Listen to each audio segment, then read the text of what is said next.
Olá, seja muito bem-vindo ao canal EBFLA. Com lonas anti-espionagem, Flamengo estica as pernas e faz primeiro treino em Lima. Jorge Jesus comanda atividade no centro de treinamento da seleção peruana a 2 dias da final contra o River Plate. Lonas são colocadas em volta do campo para evitar espiões. Então aqui está o esquema usado para que os espiões não conseguissem ver o treino do Flamengo. Então, depois de uma viagem longa, é hora de esticar as pernas. O Flamengo fez na tarde desta quinta-feira seu primeiro treinamento em terras peruanas, de olho na final da Libertadores contra o River Plate, que será no próximo sábado às 17 horas, horário de Brasília, no estádio Monumental de Lima. Sob o comando de Jorge, a equipe realiza atividade no centro de treinamento da seleção do Peru. Então a imprensa conseguiu filmar apenas uns 5 minutos e depois teve que liberar para o treinamento. Chamou a atenção a blindagem do centro de treinamento. Lonas foram colocadas nas grades em volta do campo com o objetivo de evitar espionagem. Essa, por exemplo, é a imagem do CT visto do lado de fora nesta quinta-feira. Aqui dá para ver bem nesta foto que o estádio estava muito bem blindado. Como de costume, a imprensa teve acesso somente aos primeiros 15 minutos da atividade. Nesse tempo foi possível ver os jogadores correndo em volta do campo e em seguida aquecendo numa roda de bobinho. Jorge Jesus apenas observava e conversava com o auxiliar João de Deus. Aqui nós vimos na foto Gabigol. Logo atrás Vitinho e de Arrascaeta. O trajeto do Rio de Janeiro até Lima na última quarta durou aproximadamente 6 horas. Ao desembarcar, a delegação rubro-negra se dirigiu direto para o hotel, onde recebeu o carinho de um bom número de torcedores.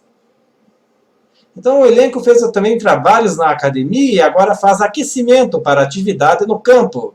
A imprensa terá acesso aos primeiros 15 minutos. O Flamengo passará pouco mais de 72 horas em Lima. O retorno ao Rio de Janeiro está previsto para a madrugada de domingo e terá a torcida de cerca de 15 mil rubro-negros. Nas ruas da capital é possível ver mais gente de vermelho e preto do que com a camisa do River. O time de Galhardo também já está na cidade. A programação prevê mais um treinamento no CT da seleção peruana na sexta-feira, véspera da final. À tarde também haverá atividade de reconhecimento de campo no estádio Monumental. Então, fazendo um raio-x do River Plate, posse inteligente, perigo com o trio de ataque e lado esquerdo vulnerável. Equipe treinada por Marcelo Galhardo faz a maioria dos gols em jogadas combinadas pelo centro, mas deixa muitos espaços no lado esquerdo.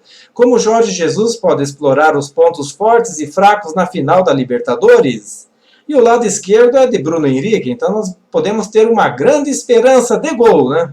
O jogo mais importante do ano chegou. Se depender dos finalistas Flamengo e River Plate, o duelo tático na final da Libertadores será diverso, rico em alternativas e com nuances que podem decidir o jogo. Vendo os últimos jogos do River Plate, é possível ver onde estão as forças e fraquezas do time para desenhar o mapa da mina para Jorge Jesus. Vamos fazer um raio-x do Flamengo, que sai nesta sexta, e o jogo sábado, no dia 23, que terá transmissão da TV Globo. Então o River joga num 4-3-1-2, bem definido. O meio-campo forma um losango com Enzo Pérez perto dos zagueiros, Fernandes e De La Cruz pelos lados e Palácios na frente. Esse desenho se desmancha quando o time constrói suas jogadas. Aí aparece um grande leque de mecanismos para criar espaços e construir jogadas pelo chão, trabalhando a posse de bola e com os atacantes sempre na frente. Esse é o ponto forte do River nos últimos 15 gols feitos pelo time. 8 mais da metade surgiram de jogadas construídas com bola no chão e troca de passes. Então, individualmente, o River tem bons jogadores, mas é o coletivo, o grande craque do time. É uma equipe que vem de um trabalho longo e de reconstrução, que já provou em vários jogos, que sabe sofrer e decidir partidas difíceis e também um time difícil de bater e de anular. Mas nada é impossível para vencer o River. Jorge Jesus deve ficar atento a primeira coisa, a força das jogadas por dentro, com o uso de um pivô para quebrar defesas. Número 2, o jeito inteligente de criar espaço no meio-campo do adversário. Número 3, a vulnerabilidade pelo lado esquerdo da defesa, de onde saem a maioria dos gols. Então é praticamente impossível para o River quando eles jogam em infiltrações rápidas e de frente ao gol. Rafael Borré e Matias Soares não são atacantes de área, e assim como o De La Cruz, são rápidos, móveis e gostam de correr em espaços vazios e de receber a bola e logo finalizar. Essas características são potencializadas com um característico pivô. Seja um meia ou um lateral, o River sempre ataca com alguém chegando de trás. Esse jogo deve esperar o exato momento no qual um zagueiro do adversário sai para marcá-lo. Quando o passe sai nesse momento, o River consegue levar muito perigo e normalmente a bola acaba no fundo das redes. Então aqui tem um esquema de jogo, né? Vou voltar um pouco, né? Como é que eles trabalham em triângulo para furar a defesa adversária. Assim foi contra o Boca Juniors. Então, os narradores na Argentina chamam essa jogada de um clássico do River. A armadilha se baseia num pivô que pode ser executado por qualquer jogador. Quando esse pivô está com a bola, sua função passa a ser de prender a bola para que um zagueiro venha marcá-lo. Ao mesmo tempo, os companheiros do River viram o corpo e começam a correr nos espaços que a linha defensiva fornece, ao se desorganizar. O que faz a diferença aqui é a velocidade e sincronia. Se o passe sai no momento certo, ninguém consegue pegar. Então vamos ver aqui o segundo gol contra o Boca Juniors, o exato momento do pivô ofensivo. Então aqui está o pivô ofensivo, né? Você vê a linha, né, que eles fazem, né? Então o mapa de passes dos jogos contra o Boca não mente. A maioria das finalizações do River vem da região central do campo. Então os nossos cabeça de área tem que ficar muito bem ligado nesta jogada, para não deixar chutar nesta distância. A marcação deve ser muito firme. Como neutralizar? Não deixar Rodrigo Caio ou Pablo Mari sair para marcar o pivô. Colocar Arão ou recuar Gerson para auxiliar nessa marcação. Foi o que eu falei. Se o zagueiro sai e deixa o jogador do River fazer o passe, a defesa do Flamengo, que é mais lenta, no mano a mano pode sofrer com essas infiltrações rápidas. O Enzo Pérez pensa o jogo de trás. Aos 33 anos, Enzo Pérez tem experiência internacional, muitos títulos e uma grande inteligência de jogo que o fazem ser o pilar do River Plate, titular absoluto de Marcelo Gallardo. Ele já foi um dos jogadores preferidos de Jorge Jesus, que o treinou durante anos no Benfica. Ele joga de primeiro volante e sua função é ofensiva. Sempre está com a cabeça virada para o jogo. Tem a tarefa de dar ritmo ao time, escolhendo se toca para trás ou mantém a bola, ou escolhe acelerar e acionar logo o pivô. Então vamos ver o mapa de passe nas semifinais. Os setores que unem os campos, e são bastante aqui, né? Por ser mais experiente, Pérez pode ser o ponto de segurança do River. Ele geralmente fica mais com a bola contra defesas mais fechadas. E num simples toque pode decidir o jogo, com um cruzamento ou um passe por elevação. E como neutralizar? Colocar pressão o tempo todo e não deixar que o passe seja para frente. Bruno Henrique e Gabigol devem ajudar nessa marcação, mas será com o Gerson que o experiente volante deve se encontrar mais vezes em campo. Com certeza. E é um time que gosta de ter a bola também, né? Então, nos últimos 10 jogos, o River Plate teve uma média de 62% de posse de bola, trocando uma média de 602 passes. Apenas um adversário nesse período ficou mais com a bola, o Arsenal, e mesmo assim a diferença de 484 a 460 foi mínima. Trata-se de um time que gosta de ter a bola, mas não para atacar o tempo todo. O River nem tão um grande volume de jogo. São 17 finalizações por jogo.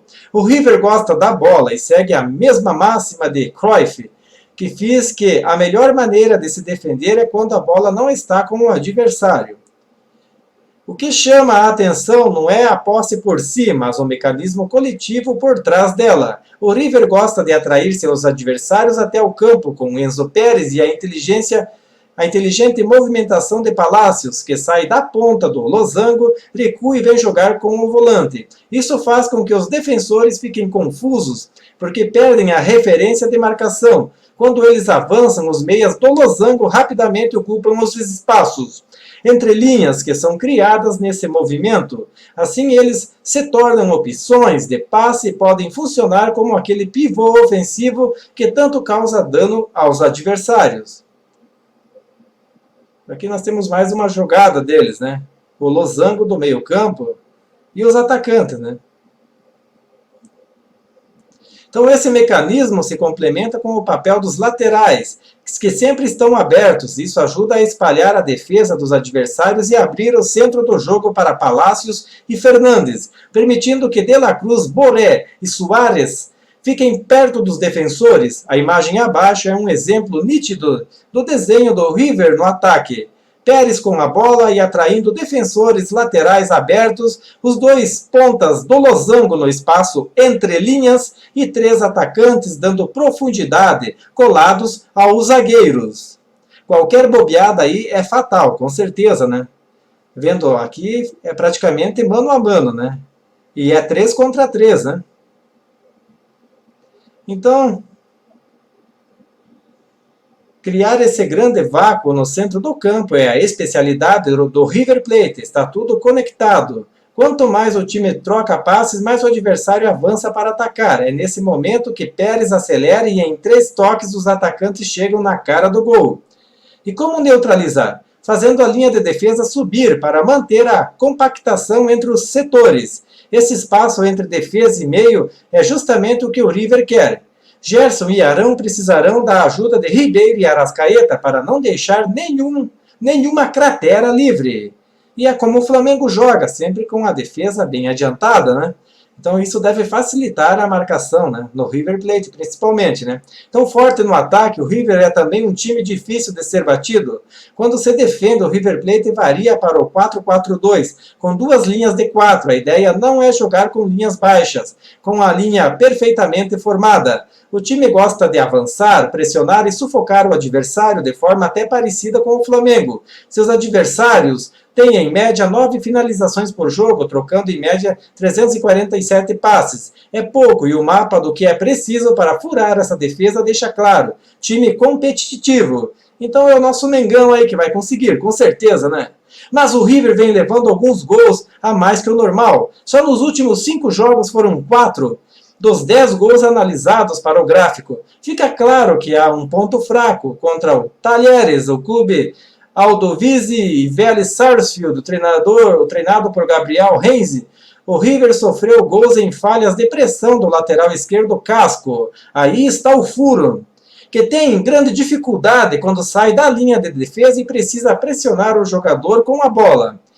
Esse lance é um exemplo. O adversário roubou e conseguiu fazer uma transição rápida da defesa ao ataque. Não deu tempo do meio campo se organizar, então a marcação passa a ser do lateral. Aqui ele precisa matar a jogada e não dar espaço, porque atrás dele a linha está desprotegida. Casco tem dificuldades de lidar com esse momento. Ele demora a escolher se fica na linha de defesa ou se sai para pressionar. E essa indecisão dá tempo para que o adversário conduza e saia livre na área. Então não são apenas os gols que devem ser analisados. A análise tem que olhar para momentos onde não há aparente perigo, mas que espaços podem ser criados. Como aqui onde acontece o mesmo erro de leitura. Há 3 jogadores do River pressionando, cobrindo a bola. Exatamente como o Flamengo faz. River prefere não montar uma linha de defesa e quer anular as opções de passe. Tanto que Casco sai da linha e Pérez vem cobrir. O problema é que ele deixa o jogador livre. O adversário aqui pode receber e tem tempo de girar antes de ser marcado. É um detalhe mínimo mas que pode deixar Gabigol ou Arrascaeta livre num setor onde eles desequilibram e muito, né? Então veja aqui bem, né, a imagem, né? O Casco está sozinho marcando, ó, tem um jogador e tem outro aberto. Então essa jogada, se o Flamengo fizer, certamente conseguirá quebrar essa linha de defesa aí do River Plate, com certeza, né? Então fica a dica aí, né, pessoal? Essa é a jogada, né, que o Flamengo certamente sairá para ganhar esse título. A jogada perfeita. E o que é que Arrascaeta diz? Né, tivemos também uma entrevista aqui do Arrascaeta, né? Vamos ver o que ele falou em entrevista. Então o Arrascaeta diz que faltam apenas ajustes no Flamengo para a final. E adianta, não tem mistério. O uruguaio diz que Libertadores era sonho distante de criança, hoje em dia está muito perto. Vamos ver então aqui as palavras de Arrascaeta. Além de Felipe Luiz e Diego Alves, Arrascaeta também apareceu na zona mista montada no centro do treinamento da seleção do Peru, na tarde desta quinta-feira, em Lima. Após o primeiro treino do Flamengo na capital peruana, o meia uruguaio falou com a imprensa. Disse que a estratégia de Jorge Jesus para enfrentar o River Plate que está pronta e que faltam apenas ajustes para a final da Libertadores. E adiantou, não há mistérios. Vai ficar para amanhã ajustes pequenos detalhes. O trabalho principal a gente vem fazendo durante a semana. Não tem mistério. Durante todo o ano a gente vem trabalhando da mesma forma. Claro, precaução com o River, que é um time muito forte. Vamos começar a olhar alguns jogos deles para ver as virtudes que o time tem, afirmou o Meia, que vive a expectativa para sua primeira final. Mas é isso aí, galera. Quero agradecer a todos pela presença aqui no canal. Um forte abraço e em breve voltaremos com mais notícias do mais querido do Brasil e do mundo. Um forte abraço.